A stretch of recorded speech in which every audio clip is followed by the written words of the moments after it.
Mostly ವಿಲನ್ನೇ ಇರಬೇಕು. Unknown number. ಮೌನವಾಗಿದ್ರೆ ಸಮಸ್ಯೆ ಎಲ್ಲ ಪರಿಹಾರ ಆಗಲ್ಲ ಅನ್ನೋ ಸಿರಿಮನೆ ಮೇಡಮ್. ಇವನು ಯಾರೋ ಹಿಂಸೆ ಕೊಡ್ತಿದ್ದಾನೆ ಅಂತ ಮುಖ ಸಿಂಡರ್ಸ್ತಿದ್ಯಾ? ಎಚ್ಚರಿಕೆ ಗಂಟೆ ಕಿವಿಗೆ ಕರ್ಕಶವಾಗಿ ಕೇಳುತ್ತೆ. ನಿನಗೆ ನನ್ನ ಯಾವ ಮಾತಲ್ಲೂ ನಂಬಿಕೆ ಇಲ್ಲ ಅನ್ನೋದು ಗೊತ್ತು. ಯಾಕಂದ್ರೆ ನಂಬಿಕೆಗೆ ನೀನು ಕಂಡುಕೊಂಡಿರೋ ಹೆಸರು ಆರ್ಯವರ್ಧನ್. ಎಂತ ವಿಪರ್ಯಾಸ ನೋಡು. ದ್ರೋಹದ ಒಡೆಯನ್ನ ನೀನು ನಂಬಿಕೆಯ ದೇವರು ಅಂತ ಆರಾಧಿಸ್ತೀಯ. ಇಷ್ಟೆಲ್ಲ ಹೇಳಿದ್ರು ಏನು ಹೇಳ್ತಾನೆ ಇಲ್ವಲ್ಲ? ಒಂದು ಮಾತು ನೆನ್ಪಿಟ್ಕೋನು, ಈ ಮದುವೆ ಆದ್ರೆ ನೀನು ಬಹಳ ಪಶ್ಚಾತ್ತಾಪ ಪಡ್ತೀಯ. ಇನ್ನೂ ಚಿಕ್ಕ ಹುಡುಗಿ, ನೀನು ಒಳ್ಳೇದು ಕೆಟ್ಟದ್ದು ಕಟ್ಕೊಂಡು ನನಗೀಗ ಏನೂ ಆಗ್ಬೇಕಿಲ್ಲ. ನನ್ನ 20 ವರ್ಷದ ಜೀವನನ ಹಾಳು ಮಾಡ್ಕೊಂಡೆ. ನಿನ್ನ ಮುಂದಿನ ಭವಿಷ್ಯ ಹಾಳು ಮಾಡ್ಕೋಬೇಡ. ಎಲ್ಲೋ ಕೂತ್ಕೊಂಡು ತಮ್ಮ ಐಡೆಂಟಿಟಿನೇ ರಿವೀಲ್ ಮಾಡಿದೆ ಈ ಥರ ಉಪದೇಶ ಕೊಡೋರ ಮಾತಿಗೆಲ್ಲ ನಾನು ತಲೆ ಕೆಡ್ಸ್ಕೊತೀನಿ ಅಂತ ನೀವು ಅಂದ್ಕೊಂಡಿದ್ರೆ ಅದು ನಿಮ್ಮ ಭ್ರಮೆ. ನಿಮ್ಮ ಮಾತಲ್ಲಿ ಎಳ್ಳಷ್ಟಾದರೂ ಸತ್ಯ ಅನ್ನೋದಿದ್ರೆ ಎದುರಿಗೆ ಬಂದು ಮಾತಾಡ್ತಿದ್ರಿ. ಆ ಧೈರ್ಯ ನಿಮಗಿಲ್ಲ. ಅಂದಮೇಲೆ ನೀವು ಹೇಳೋದೆಲ್ಲ ಸುಳ್ಳು ಅಂತಾನೆ ಅರ್ಥ. ಎದುರಿಗೆ ಬರದೇ ಇರೋದು ಧೈರ್ಯ ಇಲ್ಲದೆ ಅಲ್ಲ, ಅವಕಾಶ ಸಿಗದೆ. ನನ್ನನ್ನ ಭೇಟಿಯಾಗೋಕೆ ನಿನಗೆ ಚೇಂಡೆ ಬಿಡೋದಿಲ್ಲ. ಕಾರಣ ನಾನು ನಿನಗೇನೋ ಮಾಡಿಬಿಡ್ತೀನಿ ಅನ್ನೋದಲ್ಲ, ನಿನಗೇನೋ ಹೇಳಿಬಿಡ್ತೀನಿ ಅನ್ನೋ ಭಯ. ಬೇಕಾದ್ರೆ ಪರೀಕ್ಷೆ ಮಾಡಿ ನೋಡು. ನಾನು ಈ ಕ್ಷಣನೇ ನಿನ್ನನ್ನ ಭೇಟಿ ಮಾಡೋಕೆ ರೆಡಿ ಇದ್ದೀನಿ. ಆದರೆ ಈ ಭೇಟಿಗೆ ಚೇಂಡೆ ಅವಕಾಶ ನೀಡೋಲ್ಲ. ನಾನ್ಯಾಕೆ ನಿಮ್ಮ ಮಾತನ್ನು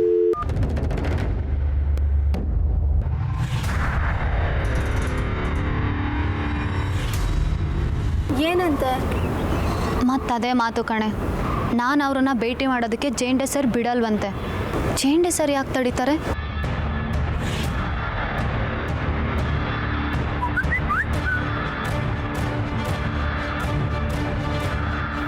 ಏನದು?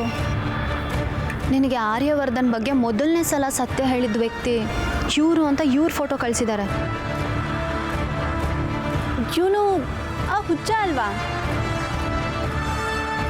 ಹೌದು ಕಣೆ ರಮ್ಯಾ, ನಾನು ಇವ್ರನ್ನ ಭೇಟಿ ಮಾಡಿದ್ದೀನಿ. ಆರ್ಯ ಸರ್ ಬಗ್ಗೆ ಕೆಟ್ಟದಾಗಿ ಹೇಳೋದಕ್ಕೆ ಜಲಂಧರಿ ಇವ್ರಿಗೆ ಹೇಳಿರೋದು. ಈ ವಿಷಯ ನನಗೆ ಮೊದಲೇ ಗೊತ್ತಿದೆ. ಈಗ ನನ್ನನ್ನು ದಡ್ಡಿ ಅಂತ ತಿಳ್ಕೊಂಡು ಈ ಫೋಟೋ ಕಳಿಸಿದ್ದಾನೆ.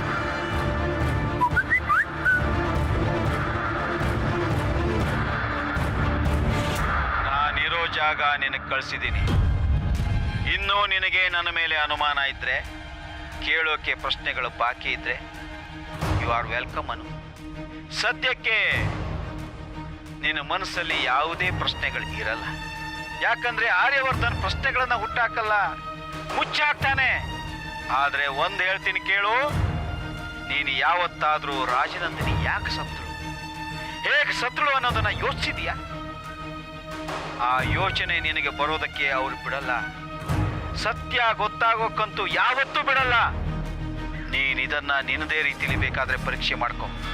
ಈ ಲೊಕೇಶನ್ ಅಲ್ಲಿ 2 ಗಂಟೆ ಹೊತ್ತು ನಾನು ಸಿಗ್ತೀನಿ.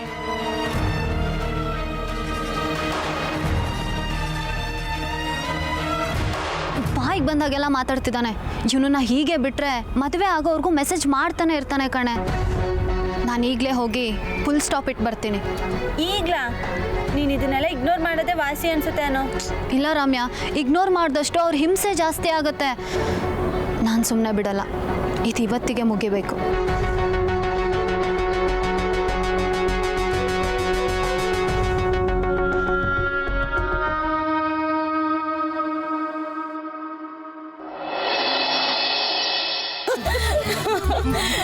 ಅಲ್ಲ ರಜಿನಿ, ನಮ್ಮ ವಟಾರದಲ್ಲಿ ಒಂದು ಫಂಕ್ಷನ್ ಅಂತಾಗಿ ಎಷ್ಟು ದಿನ ಆಗೋಗಿತ್ತಲ್ವಾ? ನನಗೆ ಗೊತ್ತಿರೋ ಹಾಗೆ ಸದ್ಯದಲ್ಲಿ ಅಂಥ ದೊಡ್ಡ ಫಂಕ್ಷನ್ ಯಾವುದೂ ಆಗೇ ಇರಲಿಲ್ಲ.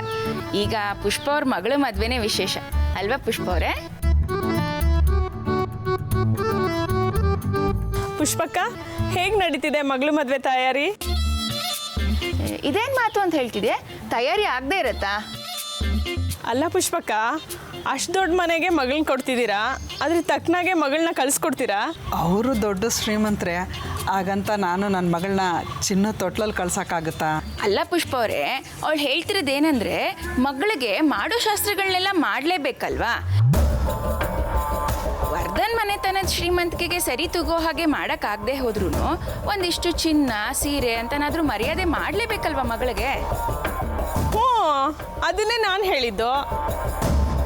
ನೀವೆಲ್ಲ ಶ್ರೀಮಂತರನ್ನು ಒಂದೇ ಥರ ನೋಡ್ತಿದ್ದೀರಾ. ಆರ್ಯ ಸರು ತುಂಬಾ ಒಳ್ಳೆಯವರು. ಇಂಥದಕ್ಕೆಲ್ಲ ಅವ್ರ ತಲೆ ಕೆಡಿಸ್ಕೊಳ್ಳಲ್ಲ. ಅವ್ರ ತಲೆ ಕೆಡಿಸ್ಕೊಳ್ಳೋದಿಲ್ಲ ನಿಜ, ಆದರೆ ನಿಮ್ಮ ಮನ್ಸಿಗೆ ಒಪ್ಪಿಗೆ ಆಗ್ಬೇಕಲ್ಲ ಪುಷ್ಪಕ್ಕ. ಅಲ್ಲ, ಸುಮ್ಮನೆ ಹೆಂಗಂದ್ರಂಗೆ ಅನುನ ಕಳ್ಸೋಕ್ಕಾಗುತ್ತೇನೆ ರಜನಿ? ಕಳಿಸ್ತಾರೆ. ಅಯ್ಯ, ನೀನು ಇದೆಯಾ, ದೊಡ್ಡ ಮನೆ ಜನ ಅಂದಮೇಲೆ ಮನಸ್ಸು ದೊಡ್ಡದಾಗೇ ಇರುತ್ತೆ. ಖರ್ಚು ವೆಚ್ಚ ಎಲ್ಲ ಅವ್ರದ್ದೇ ಅಂತೆ. ಹಾ, ಹೌದಾ ರಜನಿ? ಈ ವಿಷಯ ನನಗೆ ಗೊತ್ತೇ ಇರಲಿಲ್ಲ ನೋಡು. ಹಾಗಾದ್ರೆ ಪುಷ್ಪಕ್ಕ, ಸುಬ್ಬಣ್ಣಂಗೆ ಚಾನ್ಸು ಗಟ್ಟಿ ಕೂಡ ಸಿಕ್ಕಿರೋದಲ್ದೆ ಬಿಟ್ಟಿಯಾಗಿ ಮದ್ವೆನೂ ಮಾಡಿ ಕಳಿಸ್ಬೋದು.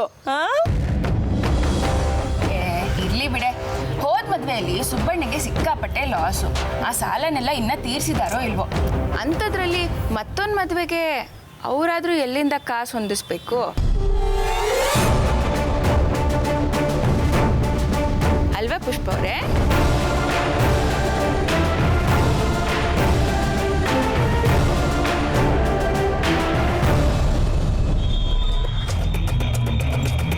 ಅನು, ನಂಗೆ ಯಾಕೋ ಇಲ್ಲಿಂದ ವಾಪಸ್ ಹೋಗೋದೇ ಸರಿ ಅನಿಸ್ತಿದೆ.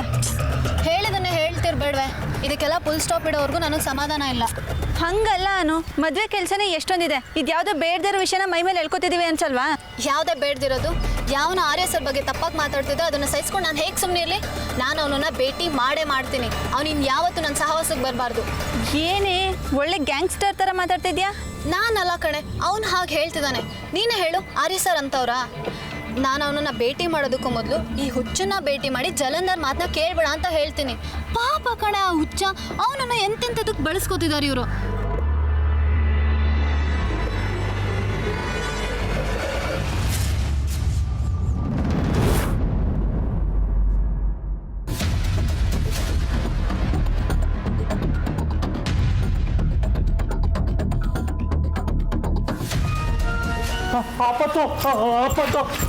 ನಿಂತ್ಕೊಳ್ಳಿ. ಇರು ರಮ್ಯಾ.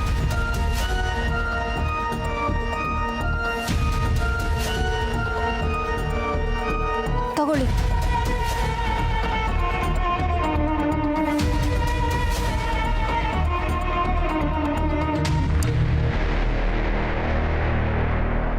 ನಿಮಗೆ ಜಲಂಧರ್ ಗೊತ್ತಾ? ನನಗೆ ಗೊತ್ತಿಲ್ಲ. ನಾನು ಹೇಳೋದಲ್ಲ ಸತ್ಯ ಅಲ್ಲ. ಯಾಕಂದ್ರೆ ನಾನು ಹುಚ್ಚ. ನೋಡಿ, ನೀವು ಹುಚ್ಚ ಅಲ್ಲ, ಯಾರೋ ನಿಮಗೆ ಹುಚ್ಚ ಹಿಡಿಸಿದ್ದಾರೆ. ನೀವು ಹುಚ್ಚ ಅಂತ ನಂಬಿಸಿದ್ದಾರೆ. ನೀವು ಹೇಳಿ, ನಿಮಗೆ ಜಲಂಧರ್ ಗೊತ್ತಾ? ಇಲ್ಲ, ನನಗೇನು ಗೊತ್ತಿಲ್ಲ. ಯಾಕಂದ್ರೆ ನಾನೇನಾದರೂ ಹೇಳಿದ್ರೆ ಆ ಬಂಟ ಮುಗಿಸ್ಬಿಡ್ತಾನೆ. ನಾನು ಮುಗಿಸ್ಬಿಡ್ತಾನೆ. ಬಂಟ? ಅವನೇ ಜಂಡೆ.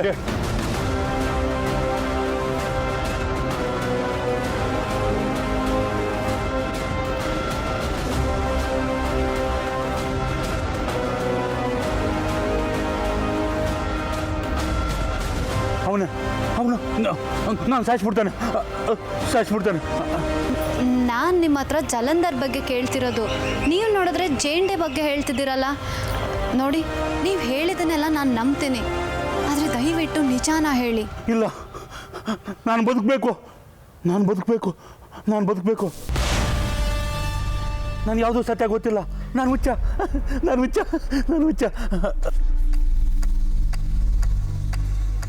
ಗೊತ್ತಿಲ್ಲ. ನನಗೇನು ಗೊತ್ತಿಲ್ಲ.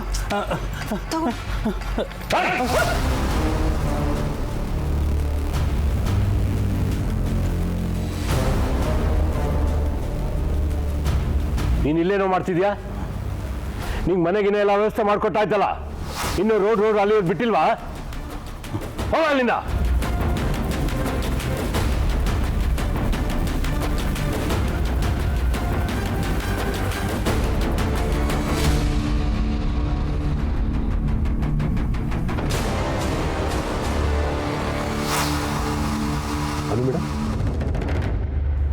ನೀವು ಇಲ್ಲೇನು ಮಾಡ್ತಿದ್ದೀರಿ?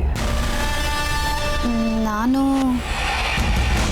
ಈಗೆಲ್ಲ ಓಡಾಡ್ಬಿಡಿ ಅನ್ನ ಮೇಡಮ್. ಮದುವೆ ಹತ್ತಿರ ಬಂತು. ನಿಮ್ಗೇನಾದರೂ ಬೇಕಿದ್ರೆ ನನಗೆ ಹೇಳಿ. ನಮ್ಮ ಹುಡುಗರಿದ್ದಾರೆ, ನಾನಿದ್ದೀನಿ.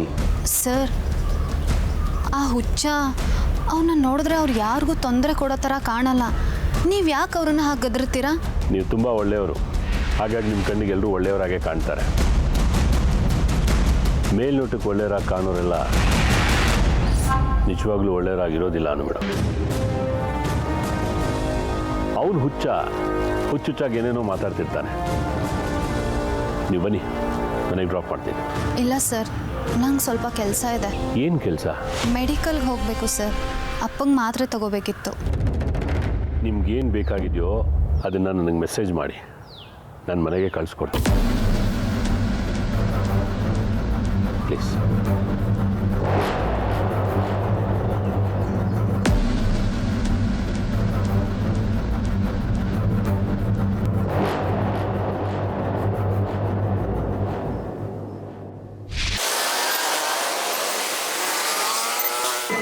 ನಾನು ಹೇಳ್ದೆ ತಾನೆ, ನನ್ನ ಭೇಟಿ ಮಾಡೋಕೆ ಚೇಂಡೆ ಬಿಡೋದಿಲ್ಲ ಅಂತ.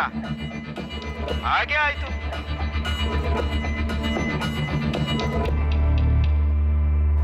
ಚೇಂಡೆ ಸರ್ ಬಂದು ತಡೆದಿದ್ದು ಕೋಇನ್ಸಿಡೆನ್ಸಾ ಅಥವಾ ಜಲಂಧರ್ ಹೇಳ್ತಿರೋದು ನಿಜಾನಾ?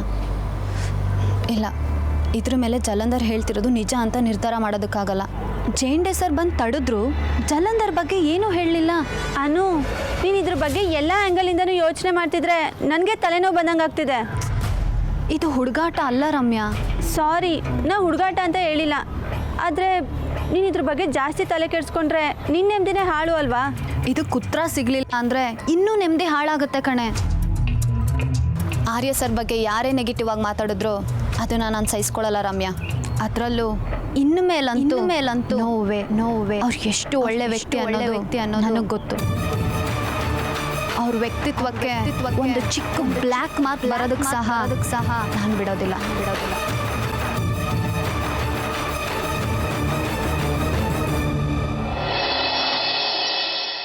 ಆರ್ಯ, ಅನು ಜಲಂಧರ್ನ ಭೇಟಿ ಮಾಡೋಕ್ಕೆ ಹೋಗಿದ್ದಾಳೆ ಅಂತಂದರೆ ಅವಳಿಗೆ ಖಂಡಿತ ಅನುಮಾನ ಬಂದಿರುತ್ತೆ. ಅಪ್ಪನಿಗೆ ಟ್ಯಾಬ್ಲೆಟ್ಸ್ ತರಕ್ಕೆ ಹೋಗಿದ್ದೆ ಅಂತ ನೆಪ ಹೇಳ್ತಾಳೆ. ಇದನ್ನು ನಾನು ದೂರು ಅಂತಾಗಲಿ ಚಾಡಿ ಅಂತಾಗಲಿ ಹೇಳ್ತಿಲ್ಲ. ನೀನು ಈ ಸಮಸ್ಯೆನ ಹೇಗೆ ಬಗೆಹರಿಸ್ತೀಯೋ ನನಗೆ ಗೊತ್ತಿಲ್ಲ. ಆ ಜಲಂಧರ್ ಮತ್ತೆ ಅವಳ ಕಡೆ ತಲೆನೂ ಹಾಕಬಾರ್ದು ಚಂಡೆ. ಅದೇನು ಮಾಡ್ತೀಯೋ ಮಾಡು. ಅದನ್ನು ನಾನು ನೋಡ್ಕೋತೀನಿ. ನೀನು ಅನುಗೆ ಏನು ಹೇಳ್ತೀಯೋ ಗೊತ್ತಿಲ್ಲ.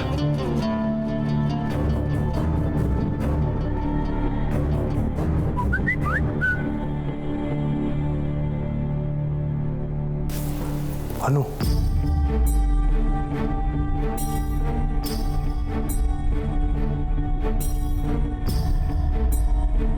ಐ ಟ್ರಸ್ಟ್ ಯು ಅಂತ ಮೆಸೇಜ್ ಮಾಡಿದ್ದಾಳೆ ಚಂಡೆ.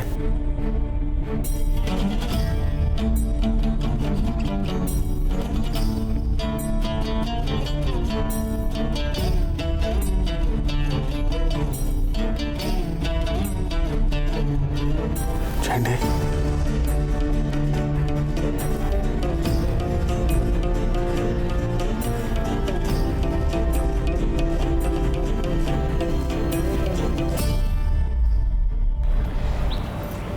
ಅನು, ನಿಮ್ಮಿಬ್ಬರು ಲೈಫಲ್ಲಿ ಎಷ್ಟೇ ಸಮಸ್ಯೆಗಳು ಬಂದರೂ ಅದನ್ನು ಹೀಗೆ ಒಟ್ಟೊಟ್ಟಿಗೆ ಎದುರಿಸ್ತೀರಾ ಅನ್ನೋ ನಂಬಿಕೆ ನನಗಿದೆ.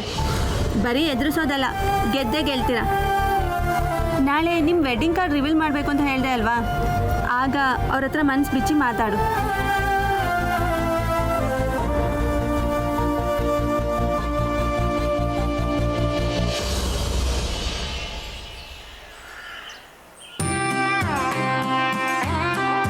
Hi, welcome everybody.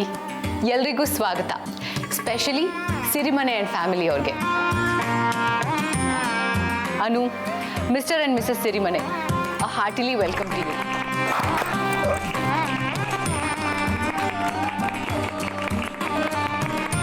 ನಿಮಗೆಲ್ಲ ಇದು ಯಾವುದೋ ಆಫೀಸ್ ಮೀಟಿಂಗ್ನ ಅಟೆಂಡ್ ಮಾಡ್ತಾ ಇರೋ ಹಾಗೆ ಅನ್ನಿಸ್ಬೋದು. But trust me, it's not gonna be boring at all. Because ಇದನ್ನ ನಿಮ್ಮೆಲ್ರಿಗೂ ಕೂಡ ಪ್ರೆಸೆಂಟ್ ಮಾಡ್ತಿರೋದು ನಿಮ್ಮೆಲ್ಲರ ಪ್ರೀತಿಯ ಮೀರಾ ಹೆಗ್ಡೆ. ಶಬಾಷ್ ಮೀರಾ, ಟೈಟಲ್ ಕಾರ್ಡೆ ಏನು ಸೂಪರ್ ಆಗಿದೆ.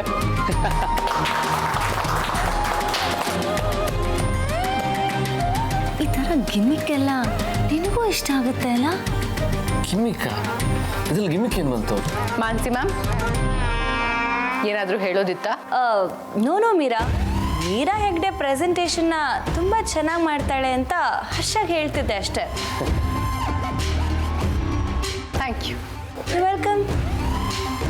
ಆ್ಯಕ್ಚುಲಿ ಸಿರಿಮನೆ ಕುಟುಂಬದವರು ಅಷ್ಟು ದೂರದಿಂದ ಬಂದಿದ್ದಾರೆ. ಇನ್ಫ್ಯಾಕ್ಟ್ ಅವ್ರ ಮನ್ಸು ಮಾಡಿದಿದ್ರೆ ನನ್ನ ರಿಕ್ವೆಸ್ಟ್ನ ಬೇಡ ಅಂತ ಹೇಳ್ಬೋದಾಗಿತ್ತು, ಇಲ್ಲಿಗೆ ಬರಲ್ಲ ಅಂತ ಹೇಳ್ಬೋದಾಗಿತ್ತು. ನನ್ನ ರಿಕ್ವೆಸ್ಟನ್ನ ಅಕ್ಸೆಪ್ಟ್ ಮಾಡ್ಕೊಂಡು ಇಲ್ಲಿವರೆಗೂ ಬಂದಿದ್ದಕ್ಕೆ thank you so much once again. ಇವತ್ತು ನಾವೆಲ್ಲರೂ ಕೂಡ ಇಲ್ಲಿ ಸೇರಿರೋದಕ್ಕೆ ಮುಖ್ಯವಾದಂಥ ಉದ್ದೇಶ ಅಂತ ಅಂದರೆ ಮದುವೆ ಪ್ರಿಪ್ರೇಷನ್ಸ್ ಬಗ್ಗೆ ಆ್ಯಂಡ್ ಮದುವೆ ಅಪ್ಡೇಟ್ಸ್ ಬಗ್ಗೆ ಡಿಸ್ಕಸ್ ಮಾಡೋದಕ್ಕೆ. ಸೊ ನಿಮ್ಮಲ್ಲಿ ಯಾರಿಗೆ ಏನೇ ಡೌಟ್ಸ್ ಇದ್ದರೂ ಸಜೆಷನ್ಸ್ ಇದ್ದರೂ ಇಲ್ಲೇ ಹೇಳಿ ಕ್ಲಿಯರ್ ಮಾಡ್ಕೋಬೋದು. ಓಕೆ, ಬಿಕಾಸ್ ಪ್ಲ್ಯಾನಿಂಗ್ ಕರೆಕ್ಟಾಗಾದರೆ ಇವೆಂಟ್ ದಿನ ಯಾವುದೇ ಕನ್ಫ್ಯೂಷನ್ಸ್ ಇರಲ್ಲ ಅಲ್ವಾ, ಅದಕ್ಕೆ. ಅದ್ರಲ್ಲಿ ಡೌಟೇ ಇಲ್ಲ ಮೀರಾ, ನೀನು ಪ್ಲ್ಯಾನ್ ಮಾಡಿದ್ಯಾ ಅಂದರೆ ಕನ್ಫ್ಯೂಷನ್ ಯಾಕೆ ಬರುತ್ತೆ? ಮೀರಾ ಇನ್ಚಾರ್ಜ್ ತಗೊಂಡ್ಮೇಲೆ ಅರ್ಧ ಈವೆಂಟೇ ಮುಗ್ದಾಗ ಲೆಕ್ಕ.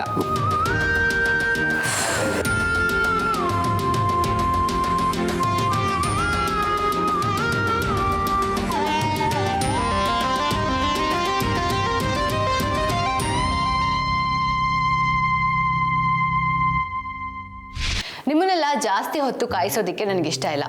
ಸೊ ನಾನು ಡೈರೆಕ್ಟಾಗಿ ವಿಚಾರಕ್ಕೆ ಬಂದ್ಬಿಡ್ತೀನಿ. ಪ್ರತಿಯೊಂದು ಕಾರ್ಯಕ್ರಮಕ್ಕೂ ಅದರದ್ದೇ ಆದಂಥ ಒಂದು ಪ್ಯಾರಾಡೈಮ್ ಇರುತ್ತೆ.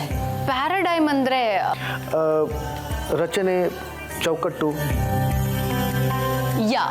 ರಚನೆ. ಸೊ ಈ ಮದುವೆ ಕಾರ್ಯಕ್ರಮದ ರಚನೆಗೆ ತುಂಬಾ ಇಂಪಾರ್ಟೆಂಟ್ ಆಗಿರುವಂಥದ್ದು ಅಂತ ಅಂದರೆ ಇನ್ವಿಟೇಷನ್, ಲಗ್ನ ಪತ್ರಿಕೆ.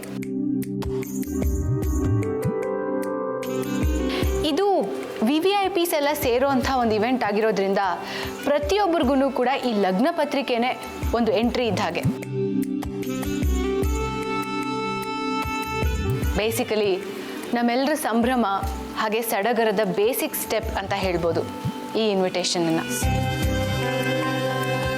ಅಂಥ ಒಂದು ಇನ್ವಿಟೇಷನನ್ನು ಇವತ್ತು ನಾವಿಲ್ಲಿ ರಿವೀಲ್ ಮಾಡ್ತಿದ್ದೀವಿ. We are waiting Meera. ದಾದಾ ಆ್ಯಂಡ್ ನಾನು ಮದುವೆ ಇನ್ವಿಟೇಷನ್ ಹೇಗೆಲ್ಲ ಇರ್ಬೋದು ಅಂತ ನಾನು ಇಮ್ಯಾಜಿನ್ ಮಾಡ್ಕೊಂಡಿದ್ದೀನಿ. ನೋಡೋಣ ನನ್ನ ಇಮ್ಯಾಜಿನೇಷನ್ಗೆ ನಿನ್ನ ಪ್ರೆಸೆಂಟೇಷನ್ ಮ್ಯಾಚ್ ಆಗುತ್ತಾ ಅಂತ.